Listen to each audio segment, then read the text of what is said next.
ती कशी असते माणसाची, सद्बुद्धीला कुबुद्धीमध्ये परिवर्तित व्हायला वेळ लागत नाही आणि त्या ठिकाणी ती कुबुद्धी रावणाची जास्त श्रेष्ठ ठरली, सद्बुद्धीपेक्षा कुबुद्धी श्रेष्ठ ठरली, म्हणून रावणाचं ज्ञान त्या ठिकाणी कामी पडलं. दोन ज्ञानाच्या गोष्टी ऐकल्या की या ठिकाणी माझा पराभव काय झाला माहितीये का तुला? पराभव का झाला आणि तुझ्या भावाचा विजय का झाला माहितीये? तेव्हा सांगा ना कसं काय माहिती. या ठिकाणी तू तुझ्या रामचंद्रांचा सावत्र भाऊ असताना सुद्धा खंबीरपणे तुझ्या पाठीशी उभा राहिला आणि या ठिकाणी माझा सख्खा भाऊ हा माझ्या विरोधात गेला आणि माझा सख्खा भाऊ विरोधात गेल्यानंतर या ठिकाणी माझा पराभव झाला.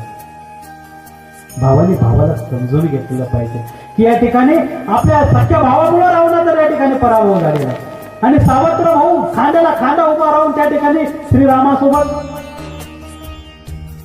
युद्धामध्ये लढला. वनवास 14 वर्षाचा वनवास त्या ठिकाणी भोगला आणि 14 वर्षाचा वनवासात विचार नाही केला की हा सावत्र भाऊ आहे माझा, मी कशाला जाऊ, बिलकुल विचार केला नाही आणि त्या ठिकाणी त्याची प्रभू रामचंद्रांसोबत त्या ठिकाणी लक्ष्मणाने 14 वर्ष वनवास भोगला आणि त्या रामचंद्रांचा त्या ठिकाणी तो विजय झालेला. म्हणजे भावाचा आपले जर आपल्यासोबत असतील ना, खांद्याला खांदा लावून चालणारे असतील ना, तर आपण जगातली कुठलीही ताकद जिंकण्याची आपल्यामध्ये ती क्षमता निर्माण होते.